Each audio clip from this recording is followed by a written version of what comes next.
This is English online lecture video number 4. This is an intellectual property of St.Xavier's College Intermediate section.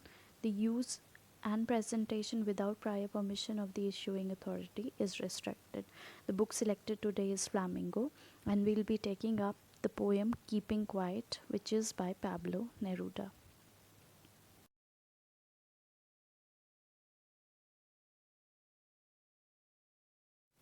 The poem that we have taken is Keeping Quiet, and the first and the foremost thing that we need to pay attention is the heading or the title, Keeping Quiet. Why does the writer ask us to keep quiet? We'll see that he has given lot of details saying that these are the reasons we need to keep quiet: to understand ourselves better, to give peace to the entire world, to be together, to be united, to create harmony, to come in terms with one's own self. So all these reasons he gives. Writer हमको क्यों चुप रहने को बोल रहे हैं? क्योंकि बहुत सारे रीजंस उन्होंने पोएम में बताए हैं कि विश्व शांति के लिए हमको चुप रहना है, एक दूसरे के साथ अच्छा रिलेशन बनाने के लिए हमको चुप रहना है, वॉर उससे नहीं होगा, उससे क्या होगा, हम अपने आप को समझेंगे, हम मरने से नहीं डरेंगे. बहुत सारी चीज़ें उन्होंने पोएम में बोली हैं. तो ये सारी चीज़ें पोएम में है keeping quiet, Pablo नेरूडा.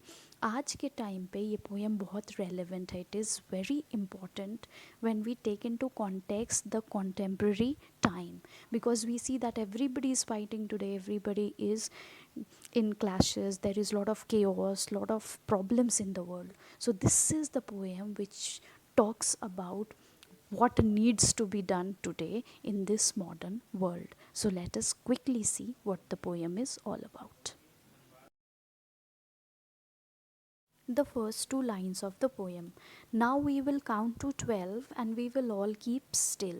The poet requests all of us to count to 12 and keep still. There will be no movement, no talking, no noise. Why does the writer say so?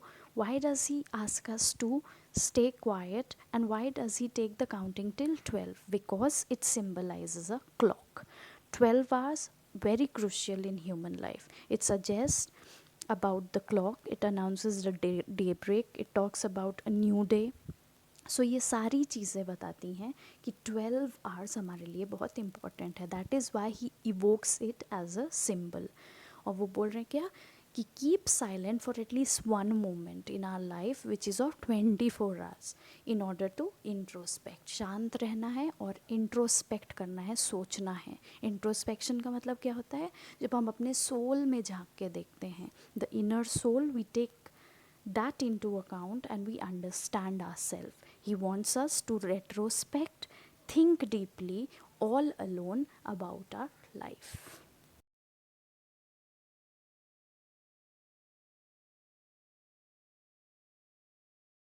The next four lines of the poem.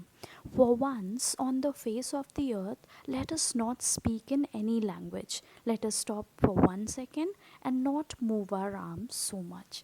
अब ये चार line का मतलब क्या है? Writer क्या बोल रहे हैं? एक बार अर्थ के सरफेस पे हम किसी भी भाषा में बात नहीं करेंगे. Let us not talk in any language and let us stop for 1 second and let us not move our arms. हम अपने हाथों को नहीं ज़्यादा मूव करेंगे, हम बिल्कुल शांत रहेंगे. अब आर्म्स क्या है यहाँ पे? पन है. क्यों? क्योंकि उसका दो मीनिंग है. एक होता है हैंड, वो बोलना चाह रहे हैं कि हम अपने आर्म्स को ज़्यादा यूज़ नहीं करेंगे. और दूसरा वेपन, हम ज़्यादा आर्म्स एम्यूनेशंस यूज़ नहीं करेंगे, मतलब हम फाइट नहीं करेंगे. तो वो बोलना चाह रहे हैं क्या कि हम भाषा में बात नहीं करेंगे, कोई भी लैंग्वेज में बात नहीं करेंगे, और हम अपने आर्म्स को यूज़ नहीं करेंगे. Clearly what does he want to say कि लैंग्वेज क्या करता है? हमको डिवाइड करता है, एक फीलिंग क्रिएट करता है कि हम सुपीरियर हैं. जैसे अंग्रेज़ करते थे, English is superior, Hindi speaking people are inferior. तो वो नहीं होगा. Second, he says let us not use our arms, मतलब हम अपने हाथों को ज़्यादा नहीं चलाएंगे, ओवर वर्क नहीं करेंगे, ज़्यादा काम नहीं करेंगे, और साथ ही साथ हम ज़्यादा वेपन्स यूज़ नहीं करेंगे, मतलब किसी को हार्म नहीं करेंगे और ऐसी चीज़ें नहीं करेंगे जिससे दूसरे को परेशानी हो. So that is what the writer says. It would be an exotic moment without rush, without engines. We will all be together in sudden strangeness.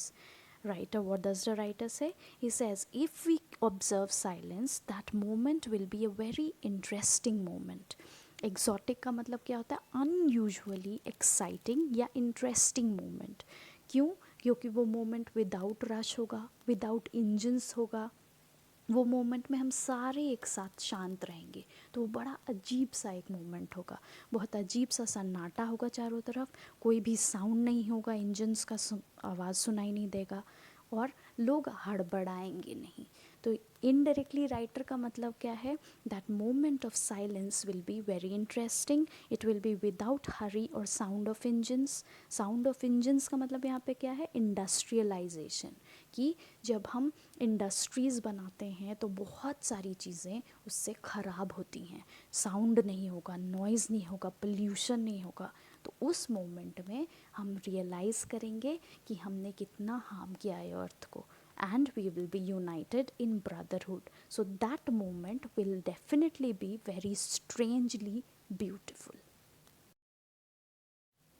Next two lines, fishermen in the cold sea would not harm whales. अब इसका मतलब क्या है?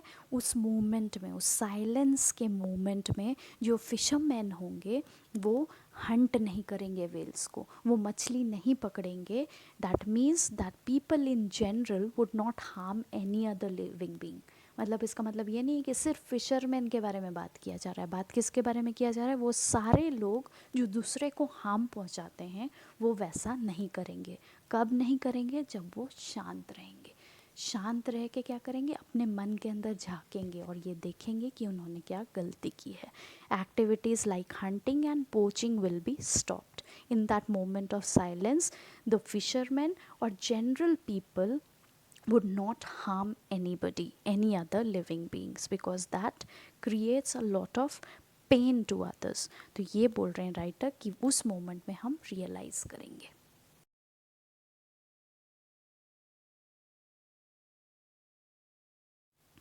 And the man gathering salt would look at his hurt hand. तो वो silent moment में क्या होगा?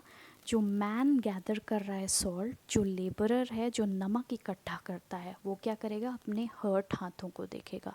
ही will look into his hurt hand and he will realise what harm he has done to himself. तो शांति का एक moment जब हम अपने आप को देंगे तो उससे क्या होगा? उस मैन की तरह जो एक लेबरर है और रियलाइज़ कर रहा है अपने कि पैसा के लिए उसने क्या किया है? अपने आप को हानि पहुंचाई है। तो वो हम उस आदमी की तरह हम भी रियलाइज़ करेंगे। In general all the people who behave like this labourer who hurt themselves working all day without realizing that they have harmed themselves would now pay attention to themselves। मतलब ना हम खुद को हार्म पहुंचाएंगे और ना fisherman की तरह दूसरे को हार्म पहुंचाएंगे। कब? जब हम साइलेंट रहते हैं। By this we have come to the end of the first part of the video. Let us quickly recap whatever we have done. First example the writer gives of the clock, and he says that let us count till 12 and let us observe silence. Then he uses the word pun. Then he talks about the exotic moment which will be without rush, without engines. Then he says, let us all keep quiet, let us not be like the fishermen who harm the other things, and let us not be like the man gathering salt who harms others. Let us all observe silence. That moment will be exotic. That moment will be without any chaos, without rush, without any difficulty. So let us all keep still. Let us observe this silence in quiet retrospection. I hope you have understood this part. The second part will be uploaded very soon. Thank you so much, and thank you for your patient listening.